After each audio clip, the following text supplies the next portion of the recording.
Hello friends, welcome to Mining Mirror and welcome to another video of the special video series for Mining Mate exam restricted to metal. This is the probable MCQs part 3. Today we are going to discuss another 30 questions starting from 61 to 90. In the last two videos we had covered 30 plus 30 total 60 questions, and you can find the link at the right side corner of the screen. That is the I button is there. You can click on the I button to watch those videos. And today let's discuss the another 30 questions which will helpful in your upcoming exams. So friends, if you are new in my channel, please subscribe my channel, and if you like this type of videos, please hit the like button and share with your friends. Let's get started. Question number 61. Width of the bench shall not be less than. Statement है बहुत सारा. Width of the bench shall not be less than width of the widest machine plying on the bench plus 2 meter. If dumpers ply on the bench 3 times the width of the dumper, height of the bench, whichever is more among A, B and C, whichever is less than A, B, C. तो इसमें condition दिया गया है कि only condition B is correct, A is correct, C is correct, D is correct. What is the right answer? Right answer is the D, whichever is more among A, B and C. क्योंकि कोई भी, जैसे कि ऊपर में जितना भी statement है सारा स्टेटमेंट सही है, लेकिन उसमें खाली देखना पड़ेगा कौन सा ज़्यादा बेटर है. अगर जिसका विड्थ ज़्यादा रहता है वही वाला एक्सेप्टेड है. तो answer will be D. Question number 62. Which of the following is और are the example of an inadequately maintained haul road? Pot holes और washouts, inadequate gradient, bumps and muddy areas, poor rolling, all of the above.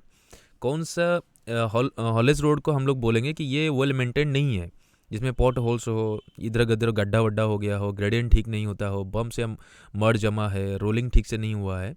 तो ये सारा उसका examples है. तो answer will be E, all of the above. Question number 63.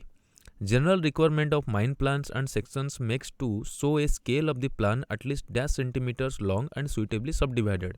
Answer will be D. According to MMR 1961 regulation 60 plans and section में ये पूरा दिया हुआ है. Next question number 64. How shall all safety equipment on all machinery be maintained? Safety equipment जो machinery में लगा रहता है वो कैसे मेंटेन रहता है? Cleaned on daily basis, yes. In proper working condition, yes. Securely fixed, yes. All of the above. Answer will be D. क्योंकि जो भी सेफ्टी इक्विपमेंट रहता है कोई भी मशीन में, उसको सही तरह से क्लीन तो करना ही पड़ता है, और सही तरह से काम करता है कि नहीं उसको भी देखना पड़ेगा, और सिक्योरली फिक्स्ड कहाँ पे अच्छी तरह से उसको फिक्स करके रखना है ताकि वो ना गिरे या ना टूटे. Answer will be D. Question number 65. What is और are the important objectives of any blasting program? कोई भी ब्लास्टिंग प्रोग्राम होता है तो उसका ऑब्जेक्टिव्स क्या होता है, जो इंपॉर्टेंट ऑब्जेक्टिव्स होता है? To control blast induced ground vibration, yes. Improved feel factor, yes. जो फील फैक्टर वही होता है ना, जो सोवेल हो गया, या जो मशीन रहता है जो लोडिंग हम लोग करते हैं, लोडर भी हो गया, तो उसका बकेट कितना फील होता है अच्छे से. Improved feel factor. Ensuring the safety of man and machine in and around the blast site, yes. Good fragmentation, all of the above. Answer will be E. ये क्या ना, एक तरह का ये जो क्वेश्चन है ये एक तरह का हम लोग को सिखा देता है कि ब्लास्टिंग में हम लोग क्या क्या एक्सपेक्ट करते हैं. तो ये सारा चीज़ इसमें दिमाग में हम लोग का रहना चाहिए. Question number 66. Flashback arrester should be provided for what? Flashback arrester, ये जो पिक्चर में हम यहाँ पे दिखाए हैं, ये क्या होता है कि हम लोग का एक पाइप में कनेक्शन होता है, एक टाइप का भाल्व टाइप का होता है, कि अगर वहाँ से कोई फ्लेमेबल गैस वहाँ से हम लोग पास करके कहीं भी वेल्डिंग करते हैं या कट करते हैं कोई चीज़ को, तो वहाँ पे एक ये पाइप के साथ जुड़ा रहता है ताकि गैस एक तरफ से पास करेगा लेकिन वो रिटर्न नहीं आएगा. तो नॉन रिटर्न भाल्व टाइप का ये काम करता है फ्लैशबैक अरेस्टर. तो कहाँ पे लगता है? वेब ब्रिज में नहीं, कंप्रेसर में नहीं, gas welding and cutting set यहाँ पे रहता है. Answer will be C, flashback arrester. Question number 67. Motion sickness condition can be caused by the what? Motion sickness, answer उसी में है कि मोशन सिकनेस होता है ना, कि आदमी चाहे गाड़ी में बैठा है, बस में जा रहा है, कार में जा रहा है, उसको वोमिटिंग होता है, सर दर्द होता है, ये सब मोशन सिकनेस का एक एक सिम्टम्स है. तो answer will be travelling in a vehicle, B. देखिए वार्क एट हाइट, ये भी कन्फ्यूजन कर सकता है, लेकिन वार्क एट हाइट में दूसरा टर्म बोलते हैं, उसको बोलते हैं वर्टिग. तो answer will be B. also known as travel sickness. Okay. Question number 68. Which one of the following statements is true regarding static electricity? Static electricity is not that serious and does not need to be controlled.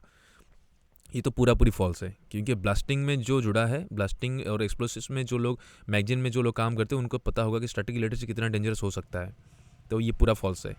Static electricity can be controlled by grounding and bonding pieces of equipment standing on the rubber matting and using specialised protective equipment. ये right answer है. C देख लेते हैं. Static electricity only a concern when using flammable liquids. No.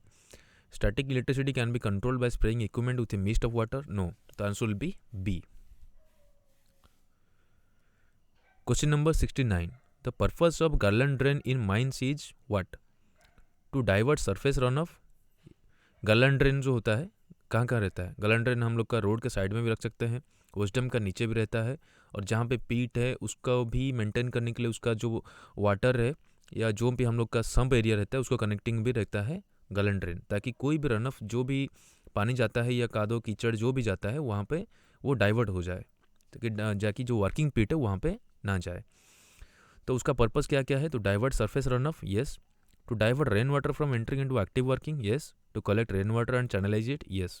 Answer will be E, A B C. Question number 70. Who issues the first aid certificate? ये तो कोई इसमें कोई दूसरा जवाब तो नहीं हो सकता. इससे सिंपल है कि answer saints and ambulance association. Question answer will be C. Question number 71. What are the reasons causing a pressure drop in a hydraulic system? एक हाइड्रोलिक सिस्टम आजकल तो मैक्सिमम हम लोग का इक्विपमेंट्स जो यूज़ करते हैं हम लोग एच में वो सब हाइड्रोलिक्स है.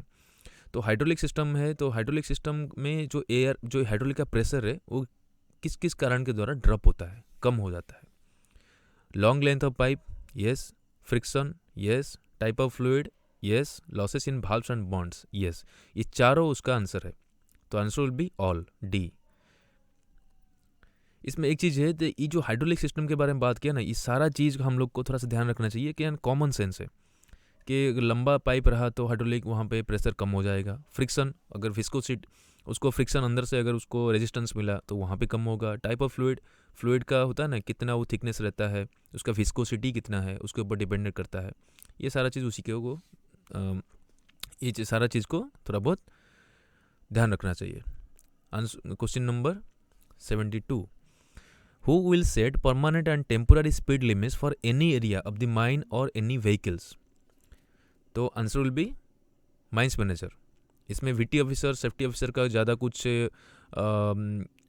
कुछ रोल नहीं रहता है. डीजीएमएस का इसमें रहता है, लेकिन ये पर्टिकुलर बोल रहा है कि for any area of the mine. अगर बोलता है कि पूरा के फॉर एनी रीजन, तो उसका परमानेंट जो स्पीड है उसको कौन सेट करता है, तो डीजीएमएस के बारे में हम लोग बात कर सकते हैं. लेकिन ये बोलता है कि for any area of the mine और एनी व्हीकल्स. तो answer will B mines manager, D. Question number 73. Mines vocational training is not necessary for what? किसके लिए माइंस वोकेशनल ट्रेनिंग जरूरत नहीं है? ओपन कास्ट माइन वर्कर जरूरत है, operators जरूरत है, कंट्रेक्चुअल माइन वर्कर्स वो भी पार्ट ऑफ माइन से जरूरत है, सिक्योरिटी वर्कर्स इन माइंस ये नहीं है, और none of this. Answer will be D, क्योंकि according to mines vocational training rule 1966 rule number 3A, उसको थोड़ा सा अच्छे से पढ़िएगा. वहाँ पे लिखा है जो भी पर्सन्स माइंस में, जो भी पर्सन कोई भी सिक्योरिटी तो नहीं बोलेंगे, जिसका प्रोटेक्शन के लिए रहते हैं, वो पर्टिकुलर वे वर्ड लिखा है, प्रोटेक्शन ऑफ एनी प्रॉपर्टी और प्रोटेक्शन ऑफ पीपल, उनको वोकेशनल ट्रेनिंग जरूरत नहीं है. तो answer will be D.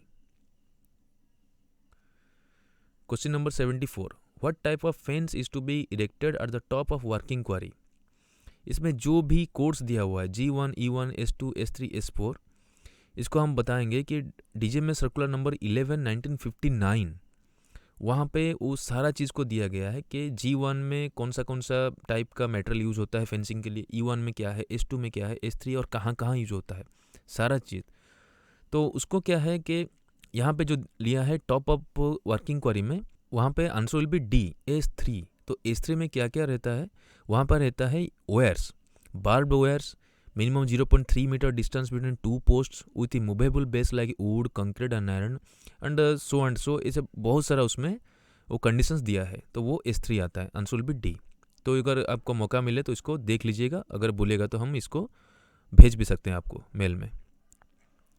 Question number 75, at every mine where more than dash persons are ordinarily employed, there shall be provided adequate and suitable shelters at or near the loading waves, open cast working workshops and mine entrance where 25 or more persons are ordinarily employed for taking food and rest।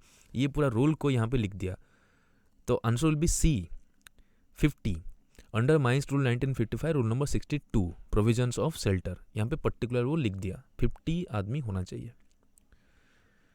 Question number 76, the thickness of the layer of insulation on the conductor in cable depends upon what.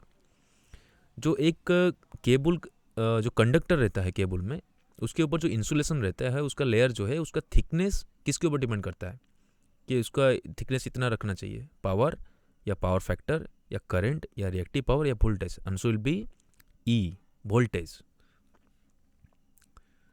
Question number 77, in open cast mines, danger zone of blasting is to be taken as an area falling within radius of what from the place of firing? Danger zone 500 metre, answer will be C. यहाँ पे confuse नहीं होना है क्योंकि 300 metre भी कहीं कहीं लिखा होगा, लेकिन बाद में ये मॉडिफाई हुआ है। 4 एक्सीडेंट हुआ था, एक फैटल हुआ था और 3 इंजरी, बहुत ज़्यादा सीरियसली इंजरी हुआ था। उसके बाद इसको मॉडिफिकेशन के लिए बात हुआ था, तो answer will be C 500 metre. Question number 78, what is the colour of DA gas cylinder? DA gas होता है डिजॉल्व्ड एसिटिलीन, उसका कलर क्या होता है? देखिए येलो, ब्लैक, मरून, ग्रीन, ये जितना भी है ना, ये कुछ सिलेंडर को ये डिनोट करता है। जैसे यहाँ पे मैं इसीलिए कि फ़ोटो यहाँ पे दिया हूँ कि ऑक्सीजन का कलर रहता है ब्लैक, एसिटिलीन का maroon, coal red, hydrogen red, nitrogen grey, air grey, इस जो भी है। तो हम लोग का है डीए गैस सिलेंडर का और डिजॉल्व्ड एसिटिलीन, तो आंसर भी मरून, सी। क्वेश्चन नंबर 79, तो floor area of the rest shelter shall not be less than dash square metres, ये तो पता ही होगा हम लोग को 14, answer will be B. Mines rule 1955 63 standards of shelter, उसका हाइट भी लिखा था स्टैंडर्ड ऑफ शेल्टर में, हाइट भी दिया हुआ है कि हाइट 2.5 मीटर होना चाहिए प्लेन सरफेस अगर है तो। उसका रूफ, अगर रूफ इंक्लाइन है तो मिनिमम 1.8 मीटर होना चाहिए जहाँ पे इंक्लिनेशन खत्म हो रहा है। Question number 80, permission from regional inspector is required if in open cast mine blasting is to be done within dash of a permanent structure not belonging to the owner। Owner का अगर कोई structure owner का है नहीं, अगर उसी के पास में कितना डिस्टेंस के अंदर रहेगा तो वहाँ पे ब्लास्टिंग के लिए रीजनल इंस्पेक्टर से परमिशन लेना पड़ेगा। तो answer will be within the danger zone, answer will be 500 metre, A. Okay. 81, blasters shelter. Blasters का जो शेल्टर है वो उसका फीचर्स के बारे में पूछ रहा है। Made of steel and this is very robust construction having a very strong roof made specially for blasters, yes. Can be easily shifted by dismantling, yes. Made either of steel pipes और channel girders और rails and also the whole structure is covered by strong steel sheets, yes. For cushioning effect sand bags are generally kept over the strong roof and also around the side wall, all of the above, answer will be E. तो ये चीज़ में क्या ना, आपको जैसे ही पढ़ेंगे आपको पता लग जाएगा कि ये किसके बारे में बात हो रहा है और इसमें क्या वो बोलना चाह रहा है। लेकिन ये क्वेश्चन से हम लोग को बहुत चीज़ पता चलता है कि ब्लास्टर का जो शेल्टर है उसका सारा फीचर्स इसमें वो लिख के दे दिया, तो answer will be E. Question number 82, a victim has lost a lot of blood through a deep cut in his leg, he is breathing fast and seems pale and restless, he is probably what. एक person है जिसका उसका leg में एक गहरा चोट लगा है जिसके कारण ब्लड बहुत सारा निकल चुका है, वो बहुत फास्ट ब्रीथ कर रहा है और वो रेस्टलेस है, तो he is probably what, having heart attack और इन शॉक और फेंटेड और चोकिंग और having a stroke, answer will be in shock, तो answer will be B, in shock. Question number 83, an injury that involves permanent loss of any part or section of the body is called, obviously seriously bodily injury, answer will be D.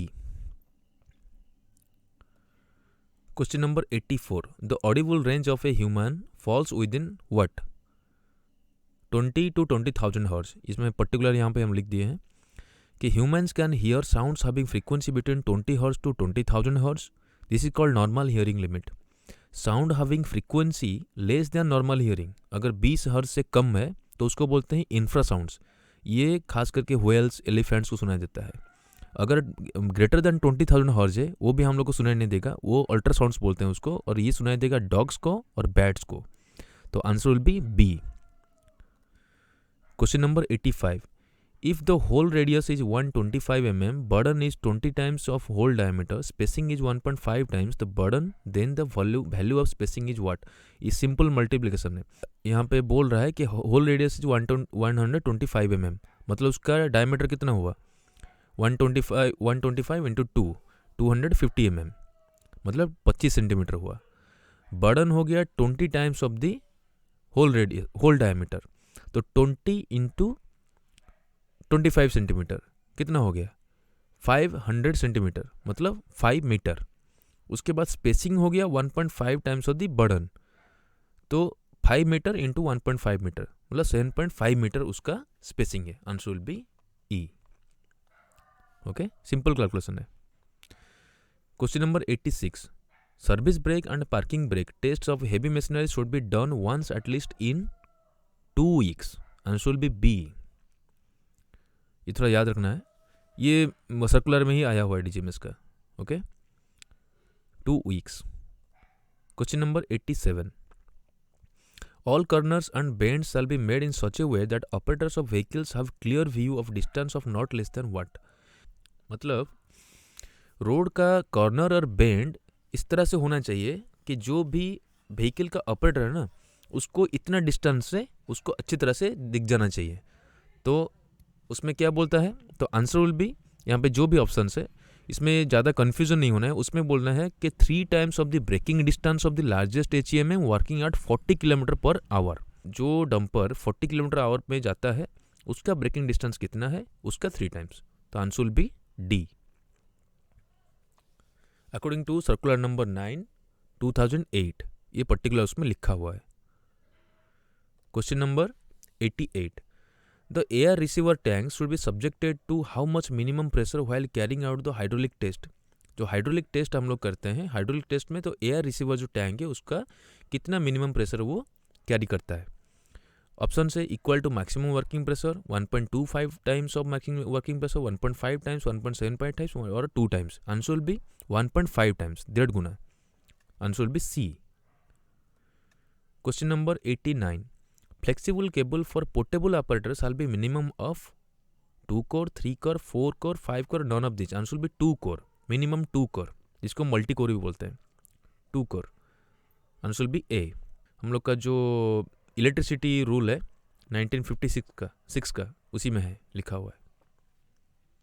Question number 90, the last question of this video, a flexible metallic covering of a flexible cable is mainly used to what? To form an earth conductor, to work as an outer conductor, to provide protection from damage, none of these, all of these। Answer will be to work as an outer conductor। Answer will be B। According to section 123 of Indian Electricity Rule 1956। ये तो मिल जाएगा DGMS का site में ही, इसका PDF file रखा हुआ है, वहाँ से आप डाउनलोड करके थोड़ा बहुत इसको देख भी सकते हैं। तो friends, this is all for this video. We have covered 30 questions in this video. And if you like this video, please hit the like button and share with your friends. And if you're new in my channel, please subscribe my channel. Okay friends, see you in the next video with another 30 questions which will be very helpful for your upcoming exams. See you in the next video. Thank you.